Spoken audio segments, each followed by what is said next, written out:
Hey guys, Cosmo here. I know most of the people that follow me like the choices that I made, the building and so on. But today I want to have a discussion with you guys. I'm not feeling in the best mood. I'm so sick and tired about this topic. And I want to share with you guys what I feel about something that's destroying the Yu-Gi-Oh community from across ages since now, and nobody's paying attention to that. I'm talking about the meta tier list choices. The tier list is composed about decks that have the most representative number of decks in a big tournament. Compile all of that and you get information to develop what's called a tier list. Decks that have the most potential to win games usually are the best tools. So that's how you can make a deck tier 1 because it constantly win games and outshine all the other decks that are competing for that spot. And then you have good deck choices that can compete with that tier 1 deck and with all the other decks that are around it in that period of time. Right now, in the current state of duelings, I want to talk more focus in duelings. This topic can be talked about in the TCG perspective of Master Duel, whatever, but I will focus in duelings just for the example test. So right now you have DDD, Infernoid, Meknight, and Salamangreat as tier 3, as a standby right now. I'm filming this video on 1st April 1st, but I need to go more in deep about why people need to stop making the assumption that some decks show strategy as fun are fun by default. The fact that is not in the tier list established by people in the dueling meta community that are really good players that knows the data, but this is not God's work. It's not like we need to play just these decks. It doesn't mean that there's another strategy waiting for be discovered or trying to have potential impact in the meta and nobody's paying attention because they're focused on playing these decks. The Yu-Gi-Oh community is blind when it comes to top meta choices. If you use a deck that's not in the tier list and pro players don't consider to be as good and haven't top as much as you need to, people will judge you and will try to criticize you, will try to make you feel unworthy of playing the deck. Like what you are doing is wrong. And when you are in a team, on one team, on a team war, in a team fight, when you are preparing for a battle, you need to have the best tool possible. And if you have a strategy that's really good against all these decks that are here in meta, that deck can be considered as a secret meta deck. But since it's not on a tier list, people throw it away and don't let you explore that possibility. And then you keep doing things as you used to because some other people have influenced you that this is the way that you need to play the game. And you block yourself of being creative. I see this over and over again in doings. Every time we hit the KC Cup tournament, some amazing unexpected death get to the most higher spot. And why that happened? I remember back in the day when there was no current build of Darlord in the meta. It was not a tier deck. It was really nerfed back in the day. And then they start to play Darlocks with Star Seraph. And the deck became amazing powerful.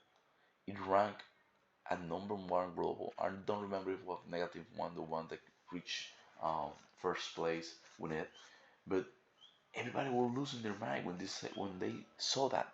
Back in the past, before the Kissy Cup, nobody was noticing that deck can beat all the other decks and was consistent enough. Why did that happen? Because negative one knew it, so he waited for the moment to use the deck and outshine the competition because nobody was paying attention. And that's actually really smart. And there are others right now, that are really good for the meta. And since it's not on the tier list, nobody's paying attention to Dark Magician is an amazing deck. People call this deck fun. People call this deck like a meme. The, this deck is just king of game. It's just king of game. But when you see how many tops have Dark Magician and how many spicy win, spicy streak, it's doing really well. The deck is really good. But he needs good players to pilot the deck. Saints go for another deck that shine through a lot and nobody gives respect it deserves. I'm talking about Starry Night. And we can talk about Madolsha as well. These are that they keeps popping up in tournaments, doing really good runs. But when you see how many players actually play this deck, it's just one or two players, no more for a tournament. And usually those decks can easily come in top or win tournaments like this that have done. Today we had um, a tournament spot by Blue Entertainment. In the top cut, we had Gladiator, oh sorry, Gokis.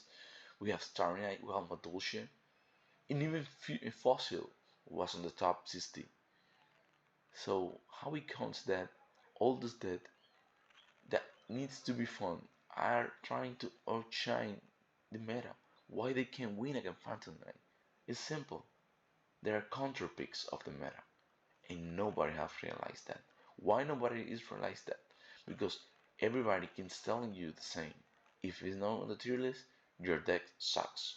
Your deck is not fun. Your deck is just casual play. Just go ahead and win King of Game with that.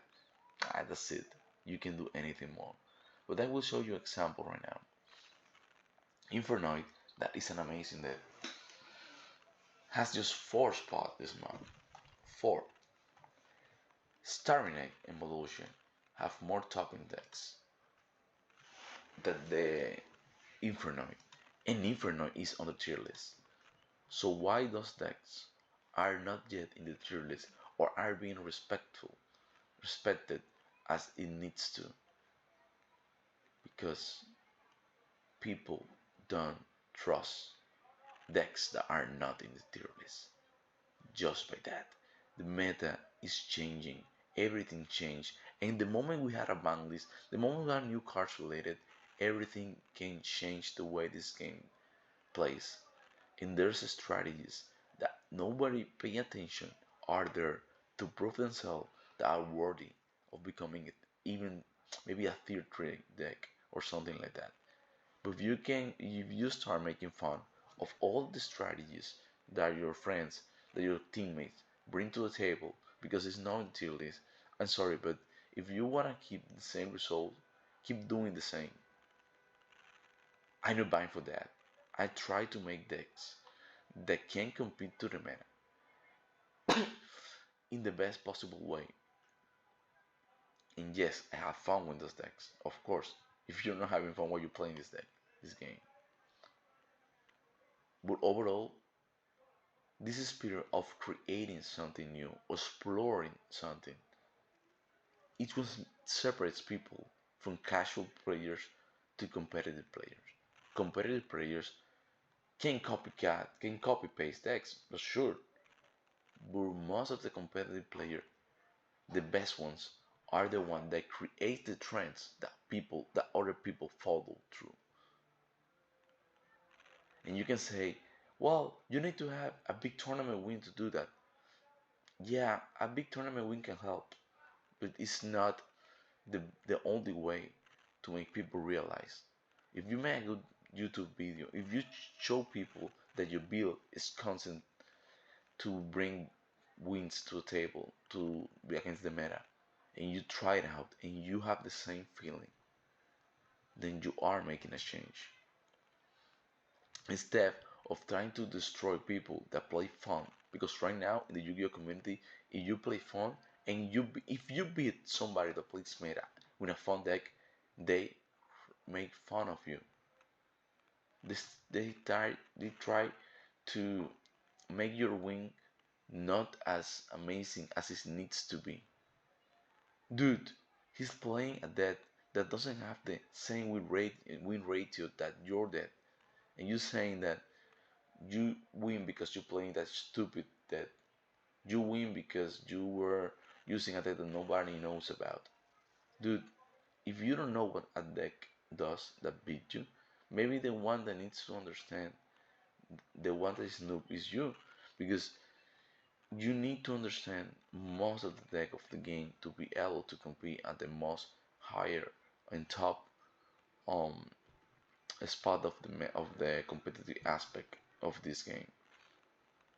If you don't have the ability to adjust, to make changes, the way you play style, the way you try to disrupt your deck and construct it again to make it more stronger with new support, new skills, I'm sorry, but you will always be just a casual player that follow trends that other do and copy paste. And I don't have anything wrong with a copy paste build. No, that's not what I mean. But you can find solution. You can at least try to find solution to something that you are facing. We are so used to that other people do our homework that we just wait silently, trying to make try to other people to waste time to top win a deck, to then we can say, okay guys, it's meta. But you have friends that have told you before the top that dude, the deck is good. You didn't pay attention because you were so focused about understanding what pro does that you don't care about anything about any other opinion.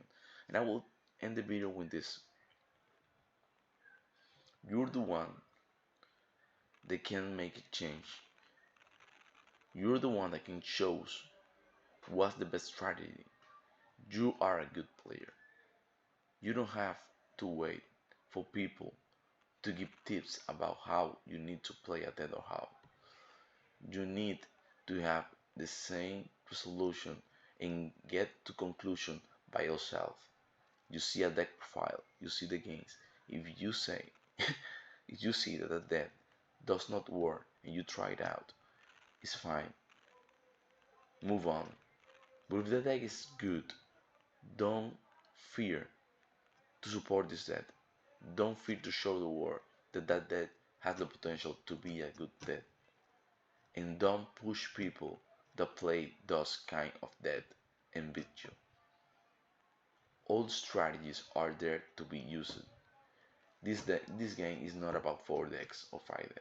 This game has a lot of decks where to pick from.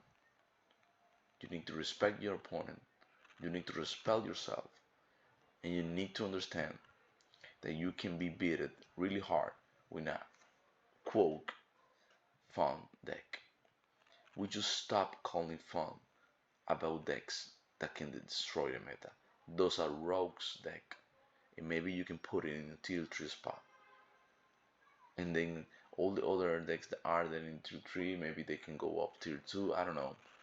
But what I mean about all this is not the same that I go here and start to play Shiranui, for example, against PK.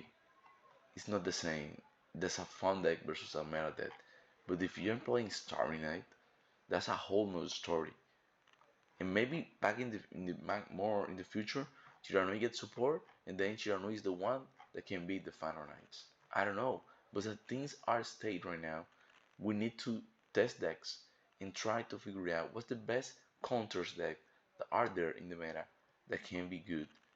There's some of them that are really good, and we just need to give the time, respect the players that trying their best to make a deck that is fun to become competitive. There's no deck that was born as a tier 1 deck. Everything comes with results. Results judge the way that a meta tier list is structured. So you can be the different factor that a deck that you like, that you have invest time can perform well in an event or can make your friends use it in an event and have good results. Don't fear what other people would think about you. Go ahead, play the best possible strategies that you feel like, and have fun because this is all about fun. Guys, thank you for watching. See you guys in another video. Peace.